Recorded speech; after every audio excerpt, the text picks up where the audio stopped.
সে চেয়েছিল একটি সত্যিকারের প্রেমের কবিতা লিখতে। তার তো একটাই জীবন।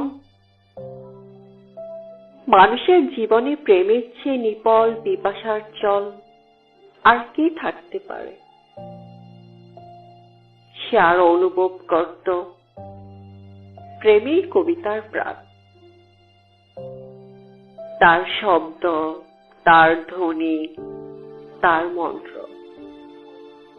কিন্তু তবুও তার কবিতা, একটার পর একটা তার নিজের লেখা কবিতা, কি প্রেম, কি জল, এমনকি পায়ের নিচে শক্ত মাটি পর্যন্ত খুঁজে পেল না। কবিতার জন্য তার দিবস্য রজনীর জাগরণ, যা ছিল তার জীবনের কঠিনতম সত্য, প্রেম নয়। তাকে বারবার অপ্রেমের দারুণ আগুনে ছুড়ে দিয়ে বলতো, এখানেই তোর পরিশুদ্ধি। এই যে আগুনের মানুষের পৃথিবী, আগে তার খিদে মিঠা। তার সমস্ত কবিতা, তাদের সমস্ত কবিতা তার ক্ষুধার্ত ক্ষিপ দিয়ে যেতে খাবি। তুই মূর্খ, জীবনের পাঠ এখান থেকে শুরু কর। দেখতে দেখতে তার কৌশল গেল, যৌবন গেল। এখন তার মাথার সব চুল সাদা, হাতের 5 আঙ্গুলের মাঝের শির। মাঝে মাঝে রাত দুপুরে ঘুমোতে না পারে যন্ত্রণায় সে চিৎকার করে উঠত, আমি একটি প্রেমের কবিতা লিখতে চাই, মাত্র একটি প্রেমের কবিতা। আর তখনই শোনা যেত তার মাথার ভিতর, তার বুকের মধ্যে সেই কঠিন তিরস্কার, বুড়ো হয়ে গেলি, এখনো স্বপ্ন দেখছিস?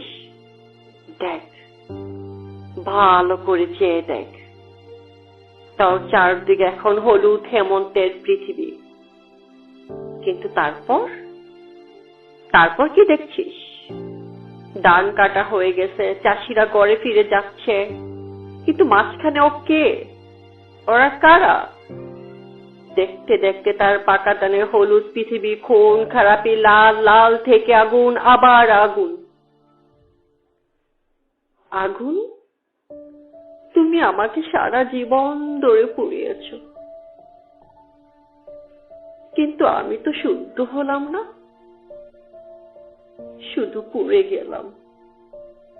আমি সারা জীবন শুধু হাজার হাজার মানুষের দীর্ঘশ্বাস, তাদের সর্বনাশ আমার জটায় বেঁধে সরস্বতী নদীর জলে ঝাঁপ দিতে গেলাম। কোথাও তাকে খুঁজে পেলাম না। তুমি আমাকে কি দন শিখাও আগুন?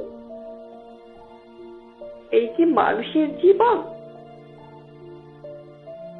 তার একটি মাত্র প্রেমের কবিতা। কবিতা, তুমি এখন 3 ভবনের কোন আদালতে প্রেমের মধ্যে ঘুমিয়ে আছো? ঘুমাও, তুমি ঘুমাও, আর আমি জেগে থাকি। আর এক আরম্ভের জন্য মৃত্যুর মুখোমুখি